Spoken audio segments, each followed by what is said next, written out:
Jenna, we are so grateful to know you and be lucky enough to read your incredible writing. Thank you for your friendship. I will not say, do not weep, for not all tears are an evil. Tolkien.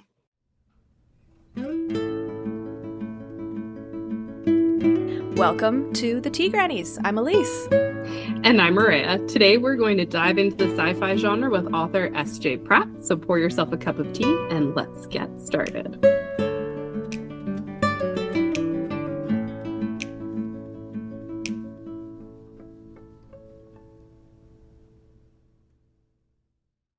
So we're going to talk about the definition of sci-fi. And you already know this, Maria, but for everyone else, as with every genre we've researched for this podcast, or so it seems, everyone seems to disagree all over the place about what the genre actually is, what science fiction actually is. So, like, I feel like every time I look up a Wikipedia page for a genre, it's like, well, definitions on this term do vary from person to person, but it's like, okay, stop it. just don't even do the intro anymore. Just lay out the different perspectives for me. But anyway, for our purposes, we're going to try and keep things a little bit simple because this is not a genre that we are experts in, but we both do enjoy it on occasion. We're going to go with the basic premise that it's a genre of speculative fiction that deals with science and or technology in some key way. And you can decide for yourself what key means for you. Many options. And whether that's space exploration, time travel, parallel universes, extraterrestrial life, all of those, something else entirely. There's so many options. Like we've said about the other genres, there's so many subgenres. Like you can basically do whatever you want, which is why fiction is such a delight. Similar to fantasy, in a lot of discussions, science fiction will often be further categorized into like hard science fiction and soft science fiction, depending on the writer, depending on how they approach it. But in some conversations, I found this really interesting.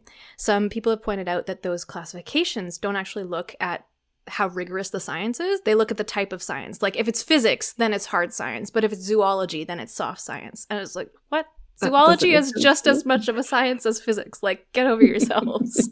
But people have different ideas of what science fiction is. Some people are more snobby than others, as we've discovered with ourselves and fantasy and wine. It's so true. So you've got everything from Frankenstein to Star Wars in this genre. So if you want to narrow it down, we're going to have to start looking into subgenres again, which is yay fun. There's no spaceships in Frankenstein, unless I'm rudely misremembering this book and English class and the 3 or 4 times that I've read it, because it's one of my favorites. It's also like gothic fiction, which is, that's the part that I like. I love gothic fiction. That's why I like Frankenstein, but it is sci-fi. And it still falls into the same umbrella category as Star Wars, Star Trek, Red Rising, Skyward, Dune, The Martian, Artemis. Ice Planet Barbarians! I'm sorry, I had to say it. This is why I love you. I hijack that. If you need a super basic breakdown of what the sci-fi genre is, you don't need to look any further than Star Wars. You got spaceships hopping from planet to planet, lots of frickin' laser beams, and points if you know what movie that was from. You get it. So I used to be pretty intimidated by this genre, even though I grew up like obsessed with Star Wars. Me too. Obsessed. Like watched the entire trilogy every single weekend, kind of obsessed. So it's only been in the last few years I started reading it as a genre, and like it's awesome. So yeah, and yes to everything Elise said. I'm not super useful today. You're gonna be great. Similar to you, I remember watching the original 3 and then the prequel episodes. Watched those all like over the course of a couple weeks with my older brother right before the new ones started coming out, because we were like, we gotta just refresh the memory, you know. It's not like we know these backwards and forwards already.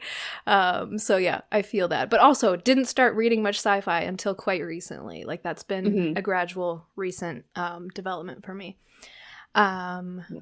But yeah, now that we've gone into definition, we're going to switch gears a little bit, hop into our first page critique, which we're always very excited about. And while this is not a sci-fi page as far as we know, We can't really know based on a single page, but as far as we know, it's not. This episode is about a character named Sarah, just like our author guest, who we'll be interviewing later in this episode. We're very excited for this. And I feel like I need to give that fiction disclaimer here because of this. This is a work of fiction. Names, characters, events, etc. are the products of the author's imagination. Any resemblance to actual persons, such as our guest, living or dead, or actual events is purely coincidental, yada, yada, yada. And oddly fitting, but I can pretty much guarantee you that SJ Pratt didn't live in 1884, our guest for today, unless she's about to, like, blow our minds with time travel research, which would be, like, the perfect sci-fi genre primer. Yeah. It would. We're ready. Just blow our minds a little bit. Okay, but first page is first. We're going to launch into the reading and then give our feedback after.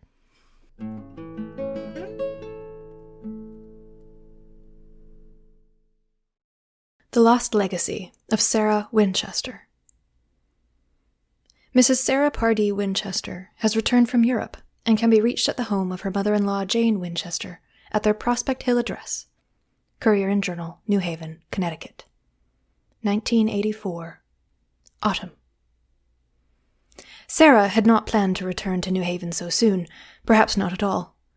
The earthy, moldy chemical smell of death had seemed to follow her here, after her beloved husband William's death. In Europe, in the museums and churches, in the libraries and countryside, she'd found the fresh air she needed to heal and the possibilities of a new, meaningful life, until another death called her home.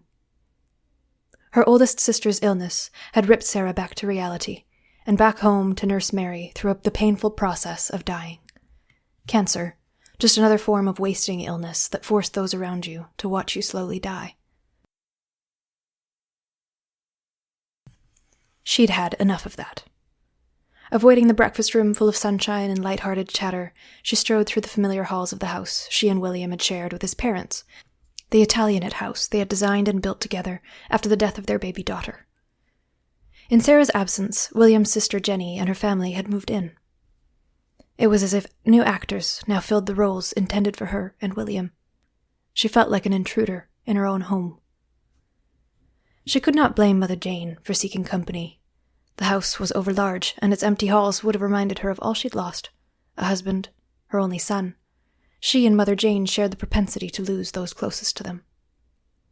Since coming home to Connecticut, grief threatened to burst out of her, like a sigh she'd held onto for years. Bracing herself, she approached the closed door to William's former study. Instead of knocking, she reached out and stroked the mahogany door, still polished smooth. It transported her, back in time. She and William had spent weeks selecting just the right design for this door, the size, the weight, the shape of the panels. Like all the details they'd selected for this Prospect Hill house, this door was perfect. She closed her eyes and could almost feel William's touch on her face. He seemed so close she could smell him, sweet tobacco and gun oil. The door lurched open. Memory disappeared in a puff of smoke. T.G., Jenny's husband, glared down at her in the door's place. Sarah. What a surprise. So overall, I'm very interested in the time period and the potential family dramatics in this piece. But in general, I don't know exactly where this story is going. We see Sarah grieving her husband and living back in their old house. But what's driving the plot now?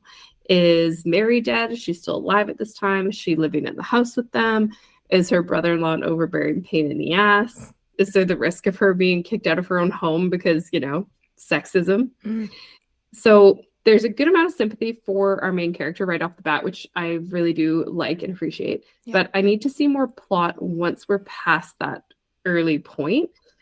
Again, first page problems. We don't have a back cover copy, so we don't know where this is going. But I think a more punchy first page will go a long way to drawing readers in. Mm-hmm. Yeah, I'm also curious about the time period, like you said. The family dynamics at play will always be of interest to me. And I think our very brief glimpse of the brother-in-law character is a sure catalyst for conflict, unless I'm misreading I read a lot of derision and sarcasm into his dialogue there right at the end, right? So I'd be willing to keep reading just to see what he's about to say, because to me he seemed angry with Sarah, and given that she's a grieving widow caring for a dying sister, apparently she and William lost a baby, that just seems very harsh for this woman. Tragedy. She's gone through a lot, and this guy coming in and just being an ass about it is, ripe with conflict. So we like that. Sympathy is established early on. We like that. There's some gorgeous lines in here that really anchor the reader in with Sarah's emotions, like feeling like an intruder in her own home. I really latched onto that one. I really liked how that was placed. And I also love some of the phrasing used to describe like the depths of her grief. And I'm already hoping that she gets some kind of happy ending after all of this, because wow, that's a lot. And like the reminiscing moment where she's remembering William as she's touching the door of his office and thinking about that is like, as I was reading it, I like the emotion hit me a little bit, and it was like, oh wow, this is really, that was actually my vivid. Favorite part of the whole piece. I thought that was so beautiful. Yeah, it's beautiful, great. Vivid, and just kind of raw in the emotionality of it. And then I think similar to you, there were two main things that I struggled with as I read this piece, and I think the main one is, or the first one is, the number of people introduced in such a short amount of time. There are a lot of names and family relationships at play, and it made it a bit of a challenge for me to follow the timeline, the events, and the memories, while also trying to keep track of like, okay, who's Mary again, and who is Jenny and Jenny's husband, and how do they relate to Sarah? I can't remember. So I struggle with that, and I think trimming back on some of that could be helpful just for flow and pacing, and just introduce them more slowly as time goes on. And then the second thing was a sense of direction, like Mariah has already mentioned, that we don't get much of a description of where Sarah is until she approaches the study door. And leading up to that, we're kind of floundering a bit through her memories, which, like, she's floundering as well. So I understand why that was the chosen approach. But it's difficult for a reader to follow that and to really be grabbed and drawn into a story with that as a starting place. It's also unclear whether Mary, her sick sister, is still alive or not. So the reader doesn't have a sense of what Sarah's doing now versus like what she was doing before. Is she still caring for her sister, or has she already passed away? And then we learn a lot about Sarah's late husband and the life they had before the story even started. So we learn all of that, but we learn very little about Sarah's life now, why it matters now, why the reader should be interested in what she's doing right now. And now, like Maria said, if we had the back cover copy to read, that might provide more context. We might have more direction. It might flow a little bit better. But I still think the starting point could be presented more clearly in this first page to ground the reader, like with description in the current setting, in the house, the time and place the story will actually happen in, and Sarah's current emotional state as opposed to bouncing back and forth between how she was in Europe and now she came back. And that's just almost too big of a time span to open the story with. We need something a little more granular, a little more focused in, to spread Sarah's memories apart more and bring the reader along. Yeah, does that make sense? Like something a little bit more immersive at the beginning. Like as you were talking about it, I was thinking, I love that scene with the study so much. Like you could almost start with the first paragraph or a little bit of the first paragraph where she first talks about returning home and that her husband is dead. And then in the next bit, she goes to the study door, and then the brother-in-law comes out and she goes, oh, I can understand why like Mother Jane wanted to have company, and it like leads in kind of more naturally into everything. I like that. Yeah, I feel like that would probably work because, I mean, maybe it's me. I love a good emotional hook. Like in the first couple paragraphs where I'm like, oh, tragic. Yeah. Tragic. Yeah. I'm sold. So, and that's my favorite part of the first page. So I wonder if we could or the writer could move it up a little bit, and then it would just hit a little earlier and we'd still be just as invested, I think. And then like you said, it would lead more gently into all the other introductions. Yeah, no, I love that. I think that is exactly what is missing from this, is just that if you move that hook up, and then you still establish the sympathy, the grief. Like she's going through loss. She lost her husband. We're aware of that. She's in conflict with her brother-in-law right away as a grieving widow. That's not a fun dynamic. So you would establish empathy and conflict right in the first like paragraph or two, which is exactly what I think both of us are looking for. Yeah, I think that's it. Workshopping on the fly. Yeah, we got there eventually in the end. I think this is the power of our together brain.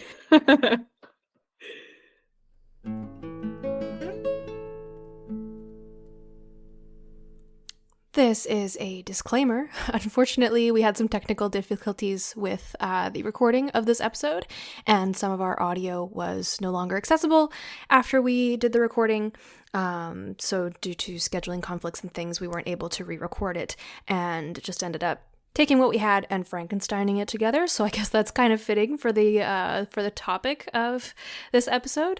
But because of that, you may notice that some of the conversation pieces don't always line up the way that you expect them to, or it sounds a bit patchy. That is why we are so grateful that you've tuned in, that you've been listening to us, or maybe you've just started listening to us. Thanks for being here. We appreciate your support, and thanks for bearing with us through the ups and downs of the podcasting life.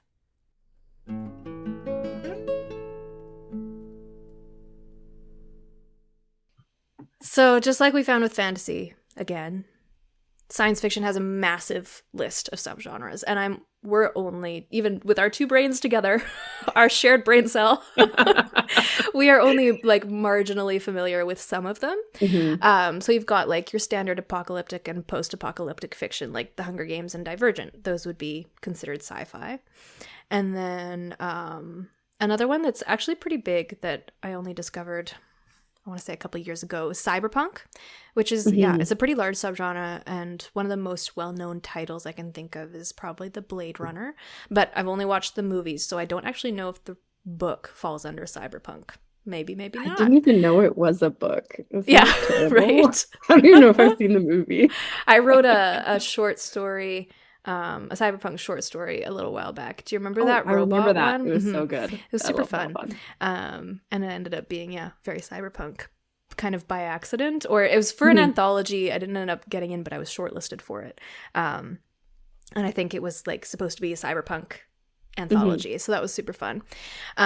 We've also touched on gothic science fiction a little bit with Frankenstein, which is, again, a personal favorite of mine. Steampunk is another subgenre I've always been really fascinated by.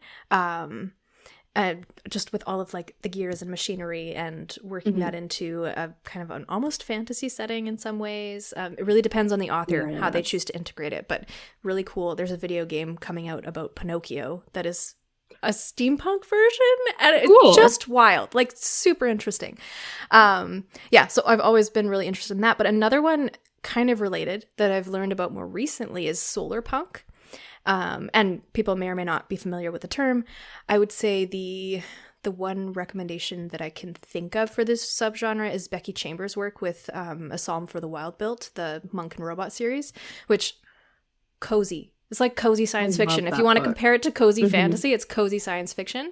And basically, solar punk is like an optimist's response to the post-apocalyptic work that's been so popular in the genre for the last couple decades. And honestly, I could use more solar punk in my life. You do. A little more positivity, a little more hope. As I understand it, it's all about humans developing strategies and technology to respond to these major disasters that the climate crisis has caused, issues like climate change, so that humanity can survive instead of being doomed to mass destruction and all of those fiery deaths and things that come with the rising global temperatures, et cetera, et cetera. Yeah. And us living in BC, we are pretty used to the crazy fires. Oh, yeah, which we're is feeling that super right sad. now. Yes. But anyways, back to sci-fi. There's some debate about fantasy science fiction. So I read Gideon the Ninth by Tamsyn Muir, which was like so much fun, especially the audiobook. The narrator was amazing. So I would say it falls into that category. Okay. There's also like space western, which would be like Mandalorian, which is set in the Star Wars universe. If you haven't watched The Mandalorian, Elise, you're just calling me out right there. Jeez. It is so good. I love it so much. Like I've heard only good things, and I mean Pedro Pascal. What do you want me to say? What else do you need? Yeah, exactly. I will one day get around to it, probably sometime. But TV and I just don't generally happen. But I was just about to say, if you want another space western, Cowboys and Aliens with Harrison Ford is of course that's a real thing. Oh my God. I loved that movie. I remember when it came out, people were like really judging it. I'm like, that looks fun. And then I went and saw it in the theaters and I was like, it was fun. It was fun. I enjoyed it. I will accept this. I can respect that.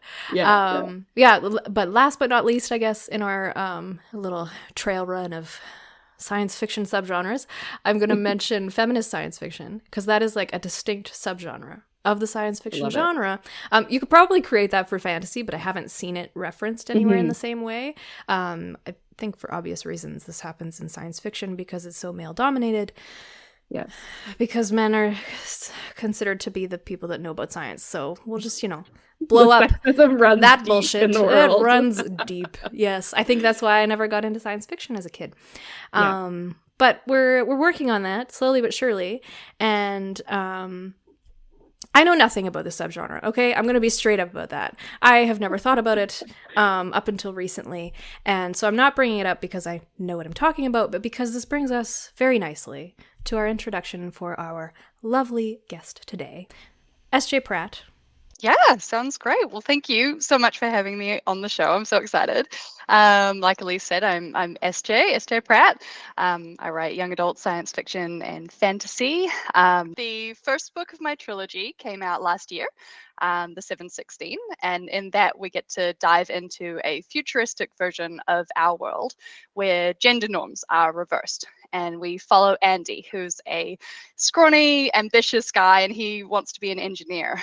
And his dream seems really impossible because only women are allowed to go to university, until he meets Olivia, who's beautiful, rich. She's going to become the next leader of the nation, probably. And Andy gets this chance to prove himself on the female stage in a way that no man has got to before. So we kind of cue like some social rebellion, questioning of norms. Yeah, a bit of found family. There's some romance in there, and there's actually an adorable robot that likes tea. So I feel like that's very relevant. Oh my gosh, I'm so excited. Okay, confession, I haven't read it yet because I've been in a book slump for like a month. It's at the top of my stack. I meant to read it before today, but I'm editing and I just can't seem to do both. Like I can edit or I can read. Yeah, not at the same time. Totally. But T Robot, I am sold. Yes. I'm so excited now. Okay. Well, thank you and welcome. So we have a few questions for you today. So we'll start gently and we'll go with what's your background with sci-fi and how did you get into writing it? Well, I grew up on Star Trek. My parents have been huge Trekkies. I'd say like, I don't know, every weeknight that we weren't doing sports or something, like we were watching some sort of, Next Generation or Deep Space Nine or whatever. So I've just always loved that. And I think in general, I've just been really fascinated with that key sci-fi question of like, what if?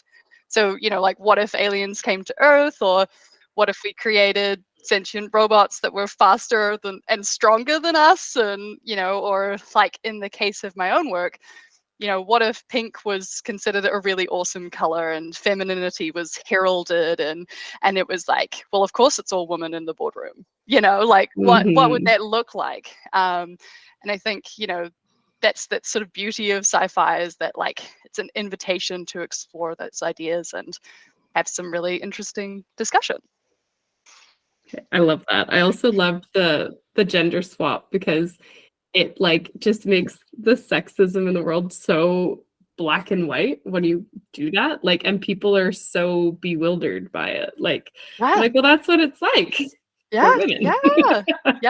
And it's like, I've had a lot of comments that are like, it feels so weird when you read about, there's a scene where Andy gets told he should smile more, like he'd look more handsome if he smiled more. And, and he shouldn't like show off his legs and stuff. But he's in his work uniform. So he's like, well, why did my job make a uniform with shorts if I'm not supposed to, whatever. But like, it's really interesting people's response because they're like, it's so weird when you see it happen to a man, even though it's kind of the same thing that happens all the time to us, us women. So it's pretty fascinating and fun. I do have a book, but I haven't read it yet. It's called The Power, and I forget the author. Yes, but I've got it too. Okay. I haven't read it either. Okay, we can do a buddy. But it's in my bookshelf. Yeah. Yeah, it's in my bookshelf too. And it's similar. It has that premise. And that was actually specifically why I bought it, because I was like, I have never seen this before and I'm into it. Our next question for you is getting a little bit more kind of general writing practice. And we'd like to know what you think writers struggle with the most when it comes to writing stories in the sci-fi genre. I would say in general, probably the world building. Like, I think when you're writing a story that's set in the real world, set in now, there's kind of a lot of that world building is somewhat provided for you in terms of like, what technology do we have? What's the government like in that place? Even like weather patterns. Whereas when you are writing sci-fi, there's sort of you get to ask all of those questions, or you have to ask all of those questions. What are the plants like in this world that you've created? How does the government work? What kind of technology exists? And then importantly, how many people have access to that technology? Is it just the upper class? Is it everyone? Like there's, and then I think the trickiest part is thinking through the implications of those world building choices that you've made. So for example, in my book, deciding that I wanted to create a world where men were the subservient sex. I guess I knew that wouldn't simply be a flip of what our world looks like. We wouldn't sort of have just a patriarchy, but with women on top. So it's sort of like, so how would that world look if we really valued femininity? Like, would a caring, loving leader be way more celebrated than someone with a really mighty fist? Maybe we would value teamwork more than individual achievement. Like what, so you sort of have to think through all of these, and then how do those implications work for your character as well? How do they respond to that world that they live in? And so yeah, that world building part can be really tricky, but also really fun. Okay, that's what intimidates me about writing sci-fi, because I've gotten into reading it in the last year or two, and I want to draft something with sci-fi, but that's where I'm really intimidated, is all the tech and then how people interact with it. And like you said, different classes of people. Like when you watch Star Wars, you're like, well, they just hop on a ship and go, but not everybody has a ship. Like how many of them are just stuck on the planet, just stuck there forever? And I saw there was an episode of The Mandalorian where he has to take public transit, and it's so funny. He's checking in his weapons with a robot, and then he has to get on and sit with all the passengers and his armor and stuff. And it was so it's so good, hilarious. Yeah. And it was kind of funny because I was like, well, that's how everyone else goes. Not everybody has their own ship, right?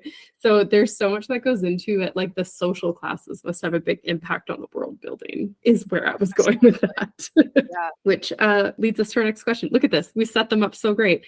So what authors do you think do a particularly good job with sci-fi, and which ones would you recommend for people to read, just for fun or for research? Yeah, it's a good question. I always recommend I, Robot by Isaac Asimov. It's one of the classics, and I think if you're wanting to get into writing sci-fi, reading those classics is quite good. It's a good foundation for you to find out where the genre kind of came from, and and then you can explore how it came from, how it went from there. But yeah, as for I, Robot, I think it's one of the classics. It's got both that sort of technology aspect, but also the social aspect that I really enjoy about sci-fi. It kind of goes into, there's these 3 laws for how the robots operate, and so it's looking at would they lie to you to protect you? Because one of their rules is that they have to protect you at all costs. So what is that like? What's the social implications of that? So it's quite, interesting. And then it's also a series of almost related short stories. So I think it's quite accessible because you could just kind of pick it up and go, right, I'm just going to read this one, and then I'll go back to my fantasy writing or whatever. You don't have to commit to something like Dune, which I think is also a really good recommendation, but is a much more that's a hefty book. So if you're looking for an epic, awesome world building, great environmental stuff, Dune by Frank Herbert is really good. And then I think if you're kind of looking for something a bit easier, I think YA is quite good. It's quite accessible. And so I'd probably recommend Illuminae by Amy Kaufman and Jay Kristoff. That's quite fun. That's more of a space setting one. And then if you want, like, if you wanted more of the sort of gender equality stuff that I'm quite into, there's a great book called We Set the Dark on Fire by Taylor K. Major. And yeah, that's quite an interesting sort of like bit of social rebellion, feminist kind of stuff. Okay, awesome. Okay, I have a massive list of recommendations, so I'm hijacking this. Yeah, go. So, I'd love to hear. I think my top recommendation that I also think is very accessible is the Murderbot Diaries by Martha Wells. I know, I love those. And on audio, like that narrator just does the best job. I think that's the best audiobook I've ever listened to. I want them to do like a animated series of Murderbot, and I want him to voice it. I think that would be perfect, right? But anyway, I could go on about Murderbot forever. But they are novellas, so they're easy to get into. There's one full-length novel so far, but the novellas are easy to get into. And then, of course, my baby, the Red Rising trilogy by Pierce Brown. I think that's like the number one recommended one. But it's like Game of Thrones meets Hunger Games in space. And even I was surprised by how brutal it was, even though I was warned. So I would say definitely read that. It's awesome. I haven't read the second trilogy yet because like I'm still sad about the first trilogy. I'm not ready. If you want something less murdery, A Long Way to a Small Angry Planet by Becky Chambers. It's awesome. She writes really good, like cozy sci-fi. And this one follows like a ship's crew while they tunnel wormholes into space, which is like really cool. And like somebody has to make the travel accessible for all these ships, right? I just think it was neat. And I'm not embarrassed to say this, where you brought it up on the show. Ice Planet Barbarians. I'm not afraid to recommend this one because I've never heard of it. I'm gonna have to look it up now.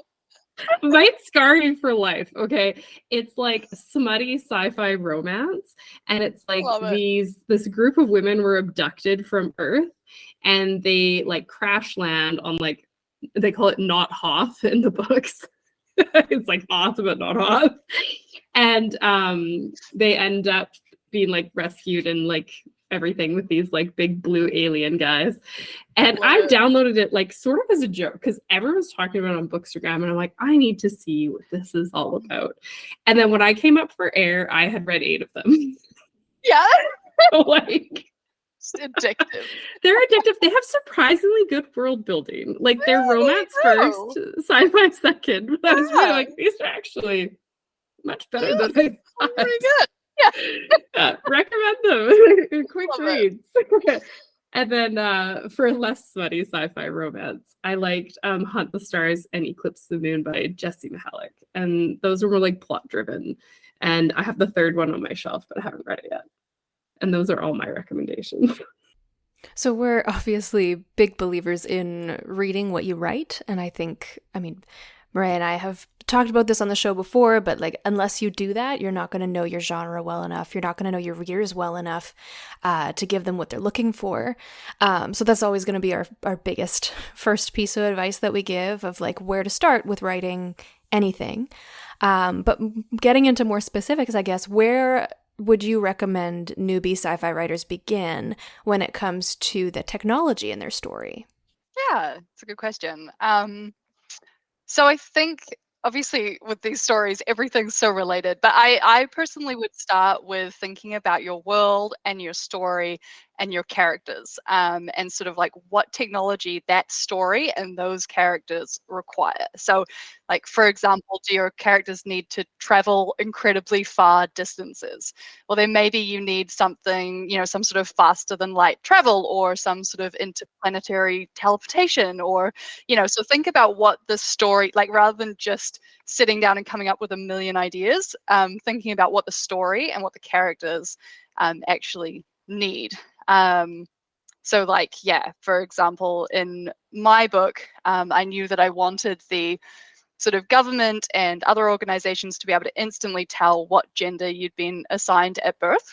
And that would allow different access to, like, there's like women's only libraries and that kind of stuff. So I created a piece of technology that is sort of embedded just above the eyebrow. And it's got like a infallible blue or pink light, depending on which gender you've been assigned. And then from there, I kind of had the brainstorming session of like, what else could be in there? Like maybe your credit card information is in there. You now don't need a wallet, like, you know, your ID and all that kind of stuff. So yeah, so you can have some sort of fun with it, thinking about what your characters need, what your world needs, and then how can you build from there, I think. Okay, you kind of answered it, but like, what are your first steps when you start building a setting for sci-fi? Yeah, so the setting, like, I mean, I love that world building part. I think it's really fun. I think I would start with, like, what's the bigger picture? Is this set on Earth? Is it set in space? Is this a new planet but there's no space travel? Like, what is the really big picture of the setting? And then from there, sort of drilling down into, you know, okay, yes, we're going to stay on Earth and it's dystopian, so you know, there's no need for spaceships or whatever. But I think, yeah, so I guess with society, like what I did with this one was kind of looking at our own society, and because I think it's easier to start with something and draw inspiration, because coming up with a whole way of people like interacting and social class and all that kind of stuff, like actually just starting with a blank page is really hard. So, you know, sometimes thinking about your own society or a society that you know really well, and then thinking, okay, but I want to make it so that there's, you know, I don't know, no social class, or I want to make it so that, you know, the people who live in the mountains are the top class or whatever. And you can kind of start to think about how you would change what you understand quite fundamentally about your own society. See, a lot of people want to start small because they'll be like, it's easier if I just start with something small and then I build from there. But I think when you're drafting, especially, and coming up with new ideas and new settings and stuff, you got to start way bigger picture than that, because I made that mistake on one of my recent drafts. And then when I went back to edit, I was like, oh my gosh, I don't know where to start with the big picture because I've spent so much time figuring out the little crap. Sorry, my dogs are snoring so loud, and we might not be able to get that off the audio. So, sorry, listeners, if you hear any snoring, that is Maggie having a nap.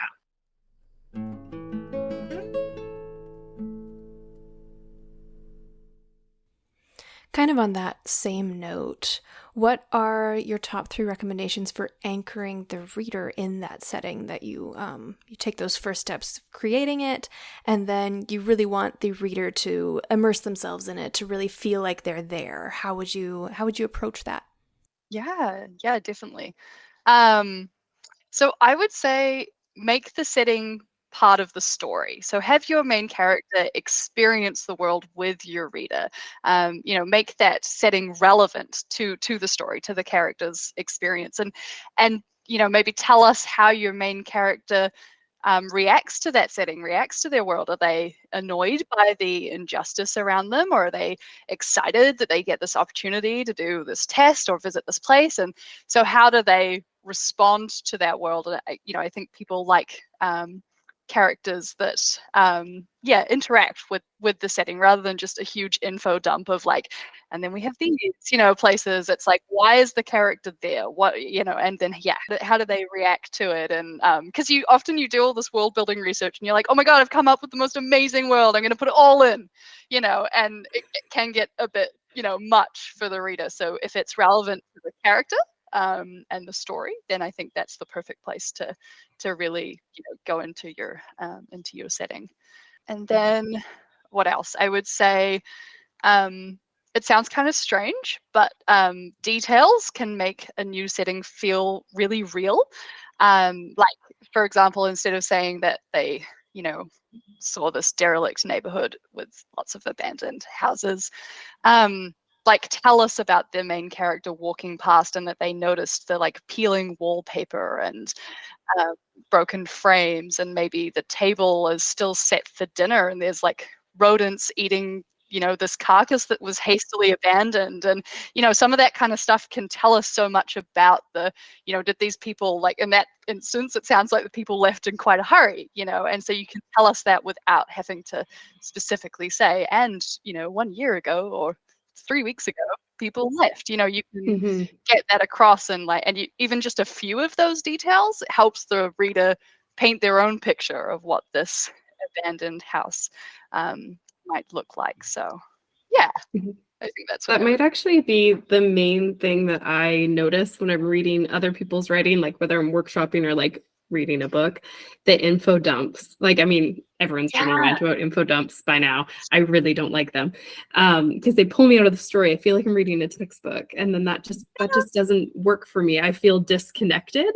And so, like you said, like having the character interact with the setting and then bring in the information that way, like that is so much more natural. Like if you think about when you go sightseeing, like how many of us walk into like the Tower of London and we're like, okay, so the Tower of London was built in blah blah. Like we're walking through, we're like, whoa, this is super old, and like look at these super short steps, and you like bump your head on a thing, and then you're learning about it as you go, and it's just so much more natural for us as people because that's how we experience the world. But it's crazy, like it's the same thing. Everyone's like, I made this world, I gotta tell them all about it. Yeah, and I get it. You're so excited and you've spent so much energy brainstorming and thinking, but like, it's like, what does the reader actually need to know at this moment? I think that's it. And my next question will be, what are some of your favorite resources or strategies for researching all the science elements in your fiction? Because the average sci-fi writer is not a scientist themselves. Yes, I know, right? And it feels like a hurdle. I would say my biggest thing is just talking to people and like people who know their stuff. So for example, I'm not an engineer, but I wanted my two main characters to be engineers and to work on this plane together. And sort of, I guess Andy's more of a mechanic because he's not allowed to be an engineer. But so I needed to understand sort of the engineers' point of view.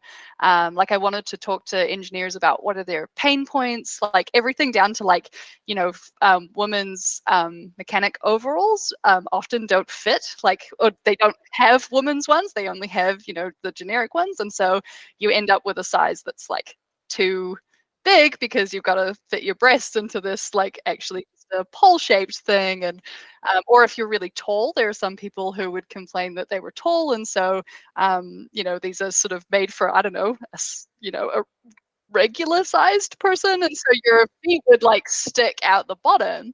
So just understanding little pain points that helps with those details that we were talking about before. But then also obviously I wanted to make sure all my engineering processes were correct. I wanted a mechanic or an engineer to be able to pick up this book and go, yep, that is how they would make a plane, or whatever it is, or that would be something that went wrong when they did that thing. But then also not have it totally bogged down in that as well. Like I wanted people to be able to not know anything about engineering and still enjoy the book. So like the romance is kind of weaved in there and everything too. So yeah, I think, sorry, a bit of a rant, but talking to people and like it can be kind of scary, but I have never had anyone say no. Like I just reach out to people. I've got quite a presence on Instagram, so I just reach out to people and say, hey, I'm struggling with how this like flow thing works, and I just want to make sure that this, can I have a quick chat to you? I think it's hard to put yourself out there, but honestly, those people know so much and they're so passionate about the idea that you want to get this right in a book. Because I think my husband's an engineer and he often reads books and he's like, no, it's ridiculous. Like they can't do that. That defies the laws of physics. And, and so he gets like, frustrated by it. So I think when you do put that effort in to get it right and talking to them, valuing their opinion, I think people are really happy to help. So it's true, because like with horses, for me, when I read books, like especially in fantasy, and I'm like, hey, horses are not cars. Why do you think horses are cars? Now, you clearly didn't run this by anybody. You could have just DM'd me and been like, hey, is this how a horse would react? And I'd be like, God, no. Yeah, exactly. And that's the kind of stuff, the people that do know their stuff get totally pulled out of the book because of it. Exactly. And exactly. Yeah. And I think that can be a bit of a hurdle to writing science fiction, but I don't think it has to be. And then the other way would probably be to read, like we were talking about before. I think you can find out a lot about how people would talk about a hovercraft moving, or teleporters or whatever. You can find a lot of that sort of like more of the fiction side of things. You can find that sort of stuff out by reading other people's work or watching sci-fi TV shows or something like that. And also I don't know. I mean, I suppose it depends how deep you want to go, but like some academic journals are really useful of like just reading the abstract of like, because if you read the whole thing, you're gonna, it might get a bit overwhelming. But they usually have to like summarize their sort of findings or their ideas or whatever, and you could even just read the conclusion, like, yes, faster than light travel is not possible, or it is possible, or whatever, and you can take that as inspiration, or at least a foundation, a science foundation for your ideas. So and a lot of them, I don't know what it's like where you guys are, but here you can get a lot of them through the libraries. So you don't, you can get. Yeah, I think you can do that here too. Yeah. So, and a lot of scientists say, like, if you want to read their paper and you're supposed to pay for like a subscription or something, they say to reach out to them privately and they will send it to you. I've heard that quite a few times. That's what I mean. Like, people are really happy to help. So yeah, it's true. I think it's easy to be pessimistic and be like, no one will help me. No one would want to help. Yeah. But, like if someone messaged me and asked for help with like something horse related, dog related, I'd be like on that right away. Like standing in my kitchen typing out like 3 paragraphs. Because I like to help people, especially with their writing. So I think it's important to reach out. Like the worst thing people can say is no. So exactly. And then you're right back to where you were before. Like you still know the same amount about hovercraft, whatever. And so you lost nothing, it's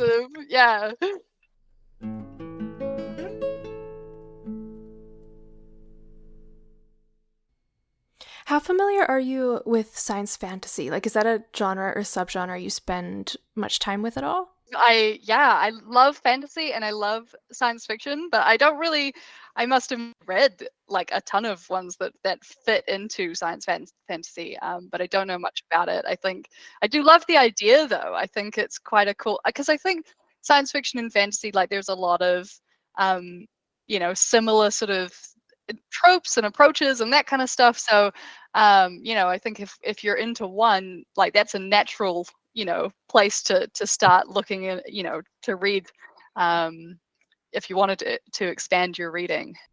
Yeah, I mean, the reason why I ask is like I'm curious, I guess, maybe not from experience, but how you might think about the approaching the balancing act of science versus fantasy in your plot points. Because if you think about something like To Sleep in a Sea of Stars by Christopher Paolini, where he takes science pretty seriously in his approach to sci-fi, and he uses like different fictional technologies to explain how people do space travel over long distances, and just like freezing the body in a state that the person can survive without really being aware of time passing for years and years, and then arriving at another point in space. Like he uses that. But other books like Hunt the Stars that Maria talked about earlier, in that series they use wormholes, which is just a way to jump through space really quickly and not having to have that time element. And yeah, I'm curious how you would think about approaching that, or if you've ever thought about it at all. Yeah, I mean, I guess it's a real balancing act, isn't it? So maybe it is, again, comes down to your plot and your characters and your world and what they need. And is taking 20 years to get somewhere, is that adding anything to the plot, or is that just slowing it down? What do you so maybe you can approach it again with that sort of story focus. I think plus with sci-fi, I mean, there is some unbelievable elements because like the technology you're using has not been created yet. So you can say like, like we can travel to space super fast, hyperspace, totally a thing. And you don't even like, you can make it such a norm in the world that you don't have to explain why it worked. Yeah. Like exactly. We never learned in Star Wars why hyperspace worked. Why? They just do it. Right? And I think there's a lot of those sorts of like, tropes and ideas that science fiction readers inherently understand. Like you say, they get in a spaceship and they go to the next planet, and people like just get that. You don't have to explain exactly how all of that works. So maybe there's something there too about your reader expectations and what they might understand. If you're coming up with a totally new technology, maybe you need to explain it a little bit better than if you're just doing, a wormhole, which has been done plenty of times before. That's so true. Like a traditional piece of the world building. And actually, since we've recorded our first blurb on this episode about fantasy sci-fi as a subgenre, I got my Fairy Loot book for the month, which is called Immortal Longings by Chloe Gong. And it says right on there that it's a sci-fi fantasy. Ooh. So I think we can answer our own question and that it is considered a genre now. Maybe some diehards probably don't agree, but I think we can call it. And I think it might depend, like I haven't read it obviously because it came like an hour ago, but it could be like very sci-fi with fantasy elements. It could be super like fantasy with some, like we've read fantasy with tech, right? So it's like a little bit. Yeah, so I think there's a lot of depend. And that's kind of fun too. Like I mean, as an exercise, I'm like, what would these characters do in this fantasy world if they had cell phones? Like, it would change everything. So there's a little bit of fun with that. I had this debate the other night with my husband where I was like, if we time traveled or fell through a portal and we didn't have our cell phones anymore, how lost would we be to start? And then how bad would our withdrawal symptoms be not having a phone? There's no Wi-Fi there. There's no internet. And now I'm like, that's the stuff of nightmares. Like if that happened to me, I'd be like, I didn't think I was addicted to my phone, but I'd be like jonesing for books to grab. I'd be like, oh gosh, I don't know what to read next. Anyway, onward. So you've recently started working on another project outside of the sci-fi genre, a fantasy project. So how does writing fantasy compare with your experience writing sci-fi so far? I love it. I think there's a lot of the same challenges in terms of like approaching world building, reader expectations, tropes. So it does kind of feel like relatively familiar territory. But now I get to create my first like magic system, and what's the history of that magic, and why isn't it commonplace? Like why do humans not know about it? And I think that's really cool. Like it's a fun extra element of just sort of, I guess anything is possible, but also there is some constraints of like how would a society actually work, so yeah.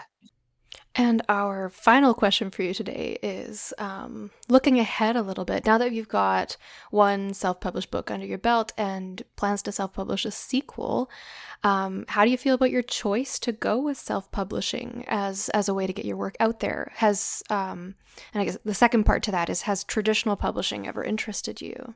Yeah, love it. So yeah, in terms of future plans, working on this fantasy novel, which is like a YA fantasy sort of like girl detective. So that's kind of fun. I'm enjoying the mystery element. So yeah, and then I've the 716 is a trilogy, so I'm also working on the second book now. And yeah, that's quite fun. It's very thinky because again, the whole society is very different, but I think I'm excited to get that done hopefully soon. Oh yeah, the other part was the self-publishing bit. Yeah, no, I mean I adore self-publishing. I don't think I would have the 716 series any other way. It's kind of like, I would say it's my book baby. Like I'm really passionate about it, and I think self-publishing brings a lot of creative control. And like I knew what I wanted the cover to kind of look like and what the story that I wanted to tell, and I guess I wanted to make sure I had the final say in how Andy and Olivia's journey goes. And I guess there's also something quite magical about holding a book in your hands, knowing that you were responsible for all of those decisions, like not just the story, but like the formatting, and even if you didn't do it yourself, you made those decisions of how that's all going to come together. And so that's quite a magical sort of awesome feeling.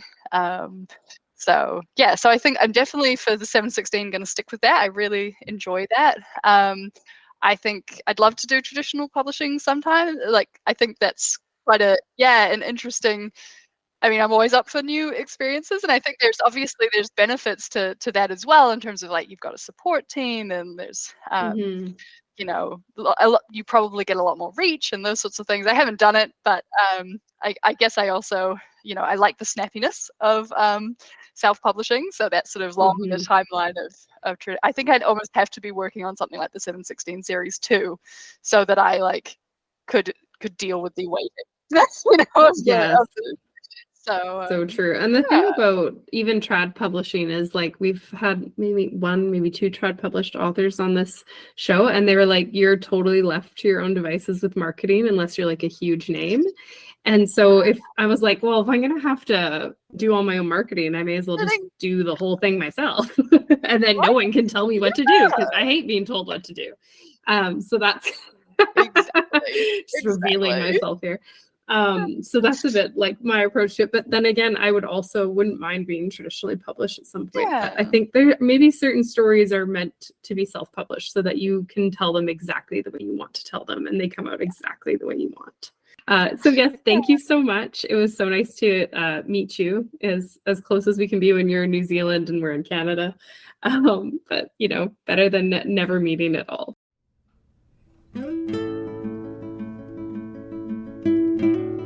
That's the tea on the sci-fi genre. Don't forget to rate and review us wherever you get your podcasts and to follow us on social medias. We're at the Tea Grannies Podcast on Instagram and Threads, the new thing. And we are at the Tea Grannies on Twitter. So thank you for listening and happy writing.